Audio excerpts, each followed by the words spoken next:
Supreme Chancellor Thexaros adjusted his sensory appendages as he surveyed the Galactic Council chamber. Representatives from 47 civilizations filled the tiered seating, their forms ranging from gaseous entities contained in crystalline vessels to massive silicon-based beings that required gravitational anchors. The emergency session had been called with unprecedented urgency. "The human problem must be addressed immediately," Thexaros announced, his translated voice resonating through the chamber's neural interface system.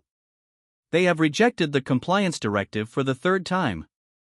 Military action is no longer optional, it is necessary." Warmaster Krell 9 of the Vraxian Empire rose, his armored exoskeleton gleaming under the chamber's artificial suns. The Vraxians had conquered 42 systems in the past millennium, their military prowess unmatched in known space. "The humans are a curiosity," Krell 9 said, mandibles clicking in what passed for amusement among his kind. "Primitive fusion drives. Kinetic weapons. Their largest warship mass is less than our escort frigates. My tactical analysis predicts total human military collapse within 6 hours of engagement. Perhaps 4, if we target their emotional attachment to their homeworld first." Diplomat Cerexa, whose species had evolved past physical form into pure thought energy, pulsed with concern. "War Master, I must object. The humans have exhibited unusual problem-solving capabilities. Their mathematical frameworks are unconventional. Should we not attempt further negotiation?" "Negotiation?" High Admiral Zentho K of the Kryn hegemony interjected, his 3 heads speaking in unsettling harmony. "They occupy 17 systems that rightfully belong to Council member states under the expansion protocols. They refuse to submit their genetic database to the archive. They have even declined to adopt standard galactic time measurements. Their arrogance exceeds their capability by orders of magnitude." Thexaros gestured for order. "The vote has already been cast in preliminary session.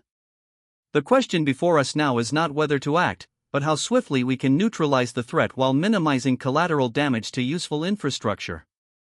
Warmaster Krell 9, present your strategic assessment." A holographic display materialized at the chamber's center, showing the human-occupied region of space. Earth, their homeworld, glowed blue and green, a garden world of remarkable beauty. 17 colonies spread outward in a rough sphere, connected by their slow, inefficient FTL network. "The human fleet consists of approximately 800 warships," Krell 9 began. "We have assembled a task force of 4,000 vessels from 12 Council militaries. Technological superiority, 97% in our favor. Shield technology, they have none. Energy weapons, they have none. Quantum torpedoes, they have none. They rely on explosive projectiles and nuclear devices that our point defense systems neutralize with 99.6% efficiency. Their response time," asked General Vorth of the Mechanical Consensus. "Unimpressive.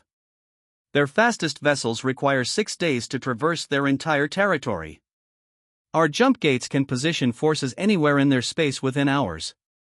We will strike simultaneously at all 17 systems.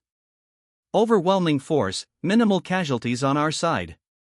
I estimate human military capability will be eliminated in 4 to 6 hours, with planetary occupation complete within 3 days." Cerexa pulsed again, more urgently. "Has anyone considered why they refuse compliance? Their transmissions suggest a cultural aversion to external control that borders on the pathological." What if nothing?" Thexaros cut her off. "The Council has been patient for 20 years. The humans have had ample opportunity to join galactic civilization properly. They chose defiance. Now they face consequences. The invasion fleet launches in 1 hour. This session is adjourned." Warmaster Krell 9 stood on the bridge of the dreadnought Inevitable Victory, watching his fleet emerge from quantum jump at the edge of the Sol system. 4,000 warships, the largest military assembly in Council history, all focused on one primitive species. "All vessels report ready status," his tactical officer announced. "Human fleet detected. 832 vessels moving to intercept. Time to engagement, 43 minutes. Krell 9 felt satisfaction ripple through his neural clusters. Everything proceeded as calculated. The humans were responding exactly as predicted, gathering their fleet for a decisive battle they could not win. It was almost disappointing. "Broadcast on all frequencies," he commanded. "Inform the humans they have one final opportunity to surrender." The response came within seconds. A human female appeared on the communication screen, wearing what they called a military uniform. Her rank insignia identified her as Admiral Victoria Park, Supreme Commander of Earth Defense Forces. "War Master Krell 9, she said, her voice steady despite the impossible odds. "You have violated sovereign human territory with an invasion force. You have 30 seconds to withdraw, or we will consider this an act of war and respond accordingly." The bridge fell silent. Then Krell 9's mandibles clicked in genuine amusement, echoed by his crew. The audacity! 800 ships facing 4,000, and she issued an ultimatum? "Admiral Park," Krell 9 replied, "your courage is admirable but futile. You face the combined might of the Galactic Council. Surrender now, and your species will be granted servant status. Resist, and face extinction. You have 30 seconds to comply." Admiral Park's expression didn't change. "You really should have studied us more carefully, War Master. Humanity has one universal constant throughout our history: we don't surrender. And we have a particular talent for violence that you've never encountered." 20 seconds. "This is absurd," Krell 9 muttered. "Target their flagship. Fire when." 10 seconds, Admiral Park continued. "You want to know why we refused your compliance directive? Why we rejected your genetic archive? Why we won't adopt your measurements?" She leaned forward, and for the first time, Krell 9 saw something in her eyes that gave him pause. Not fear. Not even anger. Something colder. "It's because we learned something about the galaxy that you've forgotten. Something we learned the hard way over 10,000 years of killing each other." She smiled, and it was not a pleasant expression. "When someone threatens everything you love, you don't fight fair." 5 seconds. "All ships, open fire." Krell 9 commanded. "Too late," Admiral Park said. "Humanity thanks you for gathering your fleets in one place. It saves us ammunition." The screen went dark. Krell 9 turned to his sensor officer. "Report." "Sir, massive energy spike detected throughout human space. All 17 colonies simultaneously." The officer's voice carrier shrilled in panic. "By the ancients, what is that?" The tactical display exploded with new contacts. Not ships. Something else. They appeared as tears in space itself, thousands of them, surrounding every council vessel in the system. Dark apertures that seemed to absorb light. From these wounds in reality, weapons emerged. Not the crude missiles Krell 9 had expected. Not nuclear devices or kinetic projectiles. These were weapons that the Council's best scientists had theorized might exist but considered impossible to build: weaponized wormholes, each one leading to the heart of a star. Evasive maneuvers. Krell 9 shouted, but there was nowhere to evade to. The wormholes were everywhere, and from each one, a lance of stellar plasma erupted with the fury of a sun. The Council's shields, designed to deflect particle beams and absorb explosions, were useless against the fundamental forces of stellar cores. Ships simply ceased to exist, vaporized in microseconds. The inevitable victory shuddered as 3 plasma lances struck its forward sections, cutting through armor that could withstand antimatter warheads. Damage report. Krell 9 demanded, but his crew was already dead, their bodies flash converted to component atoms. Throughout the Sol system, the same scene repeated 4,000 times. The entire Council invasion fleet, centuries of military advancement and tactical superiority, was being systematically annihilated by an enemy that refused to fight conventionally. Admiral Park's face reappeared on what remained of Krell 9's communication system. "I tried to warn you, War Master.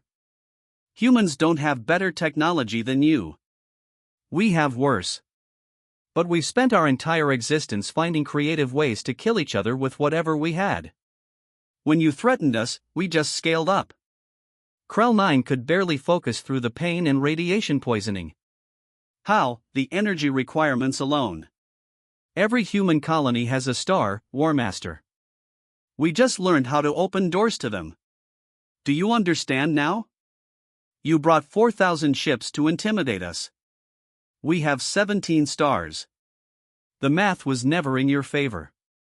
The plasma lances intensified. Krell 9's last coherent thought was a recognition of the terrible miscalculation the Council had made. They had assessed human technology, human firepower, human fleet strength. They had never considered human desperation, creativity, or the terrifying things a species would do when fighting for survival. The inevitable victory broke apart, and War Master Krell 9 of the Vraxian Empire became atoms scattering through the void. In the Galactic Council chamber, Supreme Chancellor Thexaros watched the tactical displays in frozen horror. 4,000 ships. 4,000. Gone in 8 minutes. Incoming transmission from Earth, a technician announced, voice trembling. Admiral Park appeared on the central display, standing in what was clearly the same command center she'd transmitted from before. Behind her, her crew worked calmly at their stations. Not a ship had been lost. Not a human life had been taken. Chancellor Thexaros, she began, her voice carrying to every representative in the chamber. On behalf of humanity, let me be clear, we never wanted war. We wanted to be left alone to develop at our own pace, in our own way. You forced this conflict. You destroyed an entire fleet, Thexaros managed. We defended our homes with the resources available. Now, let me explain new terms. Humanity will not join your council. We will not submit to compliance.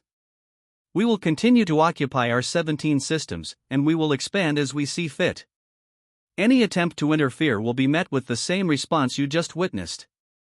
But, your weapons, the energy expenditure must have drained every power reserve we have? Yes. It will take us months to recover. Which is why I'm counting on your good sense, Chancellor. You've seen what we can do when fully prepared. Imagine what we'll do in 6 months when our weapons are refined. In a year when we've built more. In 10 years when we've really perfected the technology. The implications settled over the chamber like a shroud. The humans had won their war, but they'd shown their hand completely. They were vulnerable now, depleted. If the Council struck immediately with everything remaining. Admiral Park smiled as if reading their thoughts. I can see you're considering a second attack. Allow me to save you the deliberation. Those wormhole generators? We built them in secret over 20 years.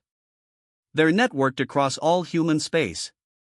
And before you destroyed our fleet, we uploaded their schematics to every civilian database we have. Billions of humans now know how to build them. Even if you blast Earth, even if you hunt down every colony, those plans will spread. Eventually, someone will rebuild them. And they'll remember what you tried to do to us. Thexaros felt something he hadn't experienced in 4 centuries of leadership, genuine fear. So here's what happens next, Admiral Park continued. You leave us alone. Completely. In return, we won't hunt down every council world and show you what weaponized stars really look like. We'll stay in our corner of the galaxy. You stay in yours. And maybe, in a few centuries when we're not angry anymore, we can talk about cooperation. On equal terms. The transmission ended. The council chamber remained silent for a long moment. Finally, Diplomat Sorexa pulsed with what might have been satisfaction. I did try to warn you. Humans are unusual problem solvers. Supreme Chancellor Thexaros looked at the casualty reports still flooding in. 4,000 ships. 40,000 crew members. 8 minutes. Motion to grant humanity an exclusion zone of 100 light-years radius, he said quietly. All in favor? The vote was unanimous. Humans had been predicted to fall in hours. They had ended the war in minutes. And in doing so, They had taught the galaxy's oldest civilizations a lesson that would not be forgotten: never underestimate a species that had spent its entire existence perfecting the art of war against itself. When they finally turned that expertise outward, the results were terrifying.